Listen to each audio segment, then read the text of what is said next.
Om Shanti. Good morning.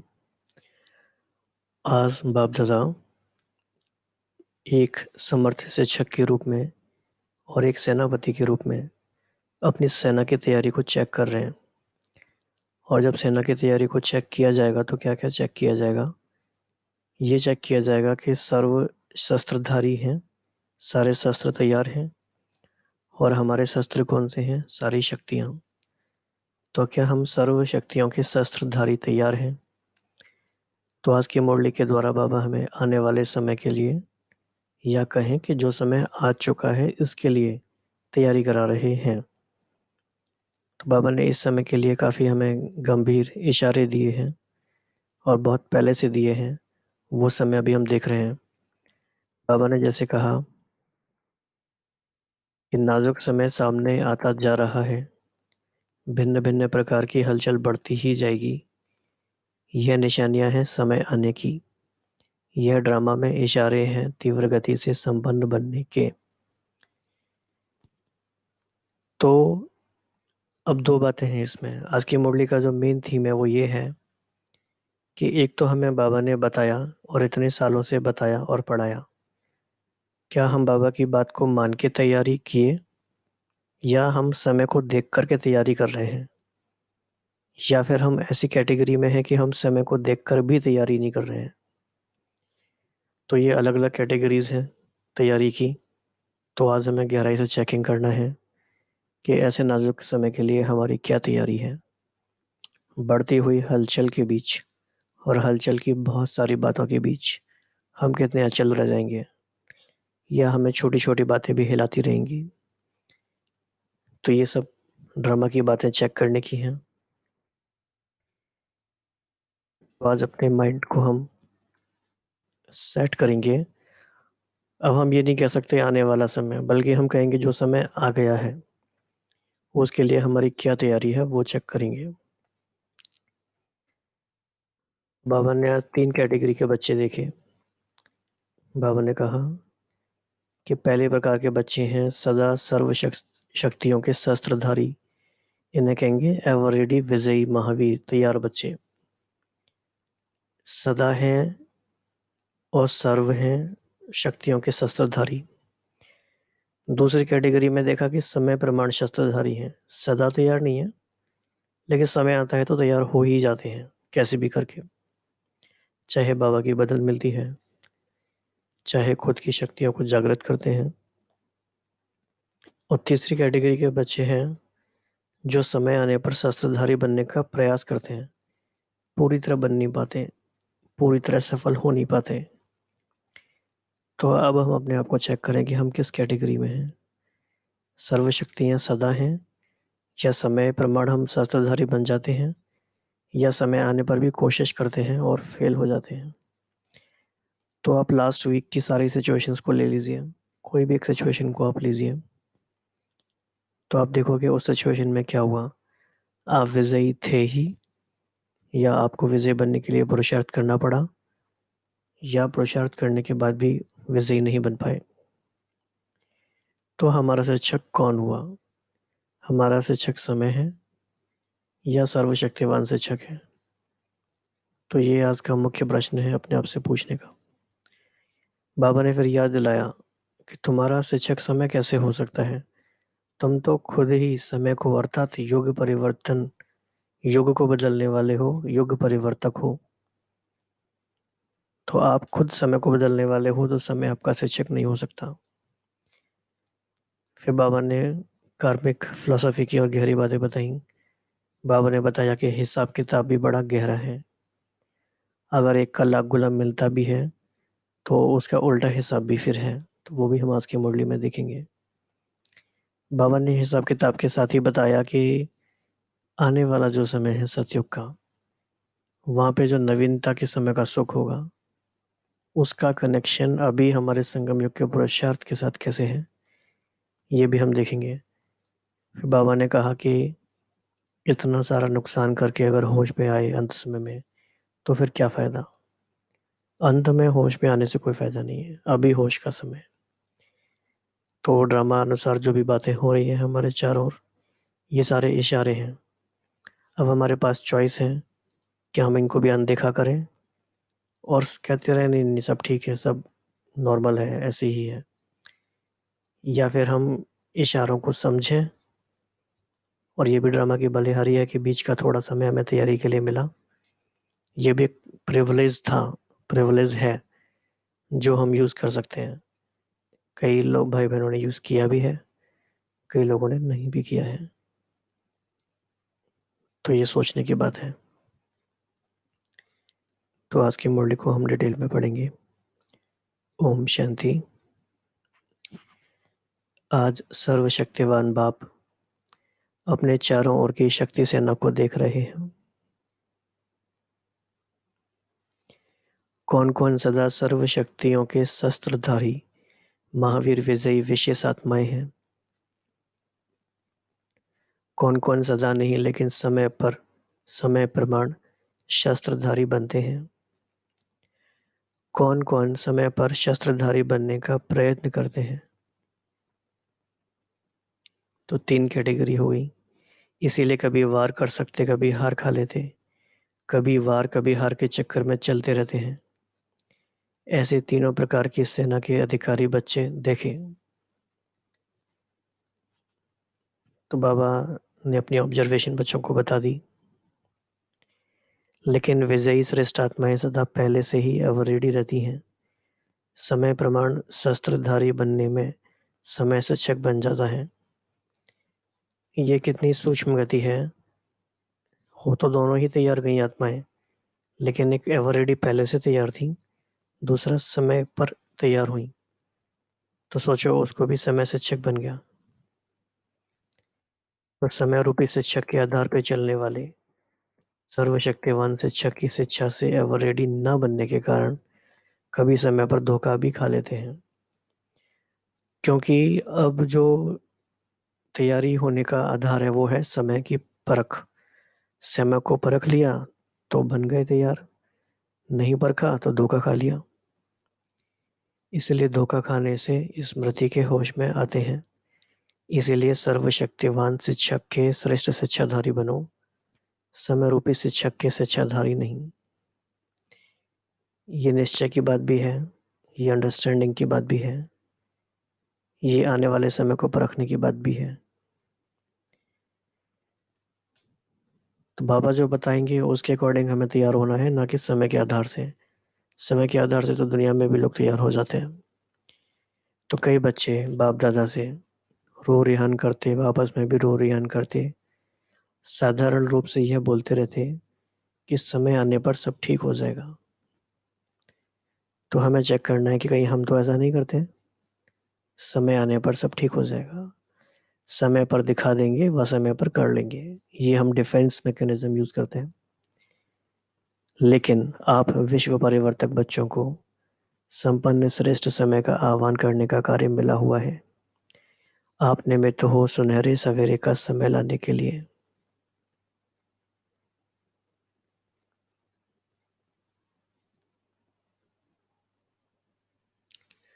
आप समय रूपी रचना के मास्टर रचता समय अर्थात युग परिवर्तक हो।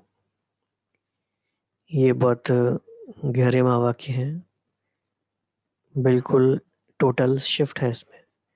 एक है कि हम समय का इंतज़ार कर रहे हैं और समय के अनुसार हम तैयार हो रहे हैं। दूसरा है कि हम इतने तैयार हैं कि हम समय को नज़दीक ला रहे हैं। ये समय पर जीत पाने वाली बात है। बाबा ने कहा कि डबल काल पर विजयी हो। एक काल अर्थात समय, दूसरा काल मृत्यु के वशीभूत नहीं हो।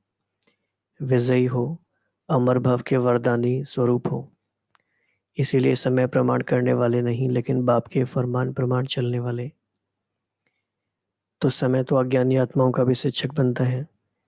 आपका शिक्षक समर्थ बाप है। कोई भी तैयारी समय के पहले की जाती है, ना कि उस समय।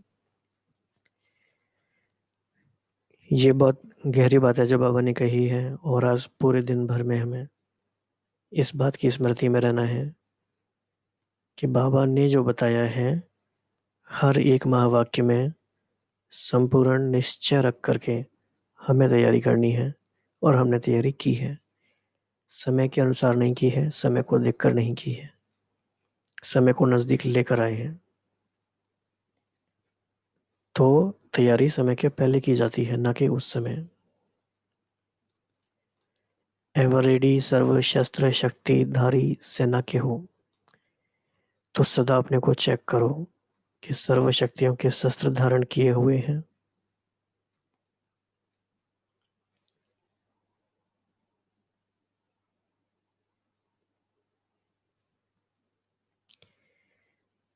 अभी हमें इस तरह के संकल्प में रहना है कि हमारा पूरा ही दिन योग भट्टी का कार्यक्रम है।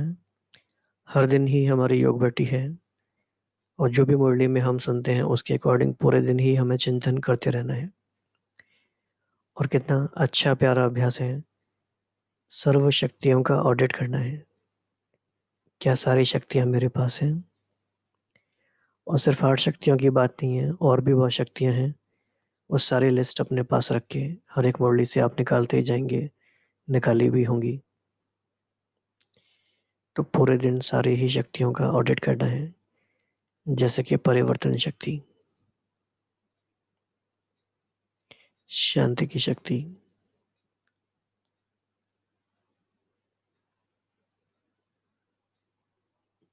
संकल्पों की शक्ति। तो कोई भी शक्ति अर्थात शस्त्र की कमी होगी तो माया उसी कमजोरी के विधि द्वारा ही वार करेगी। इसीलिए इसमें भी अलबेले नहीं बनना। अलबेले कैसे हो जाते हैं? कहते हैं कि और तो सब ठीक है, लेकिन थोड़ी सी सिर्फ एक बात पे कमजोरी है। लेकिन एक कमजोरी माया के वार का रास्ता बन जाएगी। जैसे बाप का बच्चों से वायदा है कि जहाँ बाप की याद है वहाँ सदा मैं साथ हूँ, ऐसे माया का भी चैलेंज है कि जहाँ कमजोरी है वहाँ मैं व्यापक हूँ। इसीलिए कमजोरी अंश मात्र भी माया के वंश का आह्वान कर देगी। तो ये हमें परख होनी चाहिए कि हमारा जो दुश्मन है या जिससे हमारी लड़ाई है,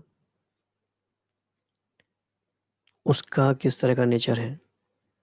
तो माया की क्या विशेषता है कि अंश से भी वंश बना देती है। तो सर्वशक्तिवान के बच्चे तो समय संपन्न होना है। बाप बच्चों को जो वर्ष का अधिकार देते हैं, वह शिक्षक रूप में ईश्वरीय पढ़ाई की प्रारब्ध व डिग्री देते हैं। वह क्या वर्णन करते हो? सर्वगुण संपन्न कहते हो व गुण संपन्न कहते हो? संपूर्ण निर्विकारी 16 कला संपन्न कहते हो? 14 कला तो नहीं कहते हो? 100% संपूर्ण सुख शांति का वर्षा कहते हो? तो बनना भी ऐसा पड़ेगा या एक आधी कमजोरी चल जाएगी, ऐसे समझते हो?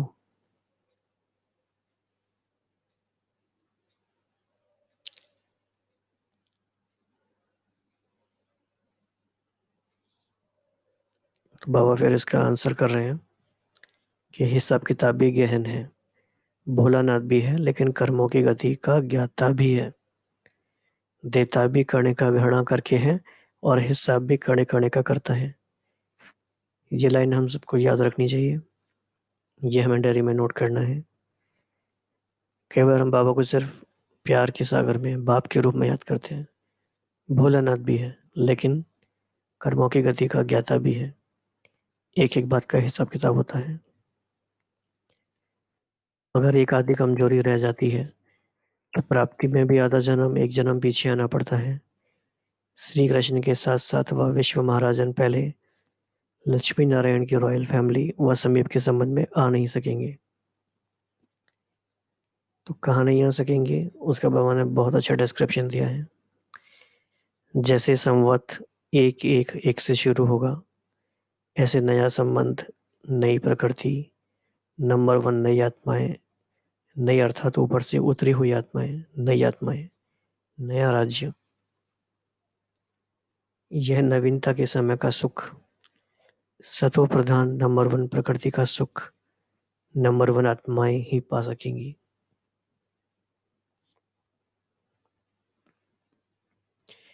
नंबर 1 अर्थात माया पर विन करने वाले, तो हिसाब पूरा होगा। बाप से वरदान व वर्षा प्राप्त करने का वायदा यही किया है कि साथ रहेंगे, साथ जाएंगे, और फिर वापस ब्रह्मा बाप के साथ राज्य में आएंगे। यह वायदा नहीं किया है कि पीछे पीछे आएंगे। समान बनना ही है, साथ रहना ही है। संपन्नता, समानता सदा सदा के प्रारब्ध के अधिकारी बनाती है। इसीलिए संपन्न और समान बनने का समय अलबेलेपन में गंवाकर अंत समय होश में आए तो क्या पाएंगे? तो अपने आप से आज हम पूछ लें, 10 बार कंफर्म कर लें अपने आप से कि होश में हैं हम अभी, या अभी भी हम अलबेलेपन में हैं।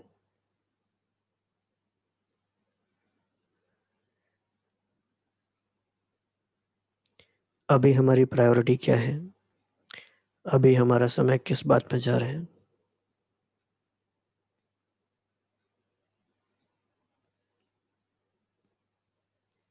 हमारी पूरी शक्तियां, हमारी पूरी एनर्जी कहाँ लगी हुई है?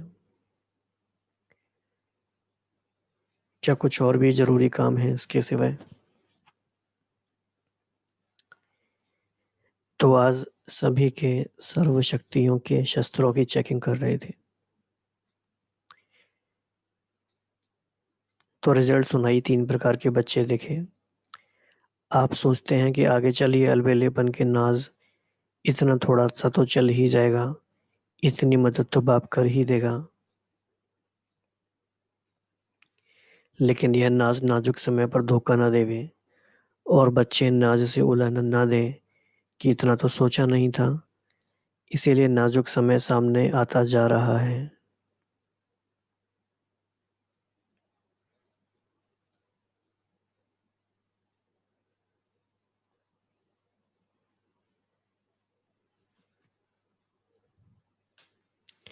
तो आप बिल्कुल इसको सामने विजुलाइज करने की कोशिश करें।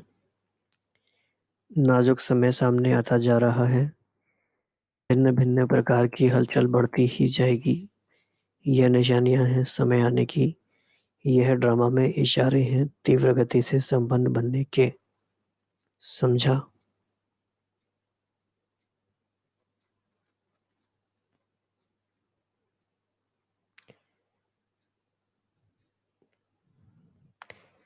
तो आज मधुबन में 3 तरफ की नदियों का मेला है। तो पंजाब, गुजरात और राजस्थान, तीनों जगह के बच्चे बाप दादा से मिलने आए हुए हैं। तो बाबा सबसे मुलाकात कर रहे हैं। फिर बाबा ने कहा कि सब तरफ से आए हुए सभी शक्तिशाली, सदा अलर्ट रहने वाले,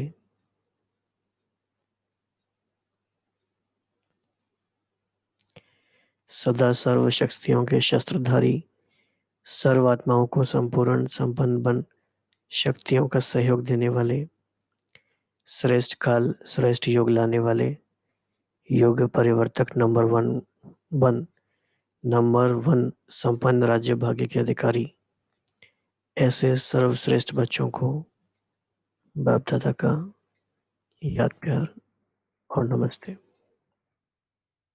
हम सभी बच्चों का बाप दादा को हमारे शिक्षक बन के हमें शिक्षक के रूप में बढ़ाने के लिए, ताकि समय हमारा शिक्षक न बने, इस बात के लिए बहुत बहुत धन्यवाद और नमस्ते।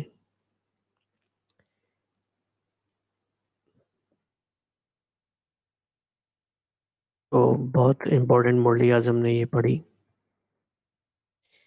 तो मुख्य मुख्य बातों को आप नोट करके पूरे दिन भर हमें उसी स्थिति में स्थित रहना है। सर्व शक्तियों की ऑडिट करेंगे, चेकिंग करेंगे, कौन कौन सी शक्तियां हैं, कितनी हैं हमारे पास, समय प्रमाण तो नहीं बनते, या समय आने पर धोखा तो नहीं खा लेते, क्या एवर रेडी हैं, और क्या ये स्मृति है कि समय अर्थात युग परिवर्तक हम ही हैं, और हिसाब किताब की गहन गति की भी ज्ञाता है, और नवीनता के समय का जो सुख जो आने वाला है उसके हम अधिकारी हैं, और अभी से हम होश में हैं ताकि अंत में धोखा ना खाएं, और ड्रामा के इशारों को समझने वाले हैं। तो इन्हीं सारी बातों के चिंतन में रहेंगे। अगले 2 मिनट में अपने पूरे दिन की प्लानिंग करेंगे कि कैसे सारी बुद्धि को समेट के चारों तरफ से सिर्फ एक ही जगह फोकस करना है। बाबा, श्रीमत, और ड्रामा के इशारे। ओम शांति।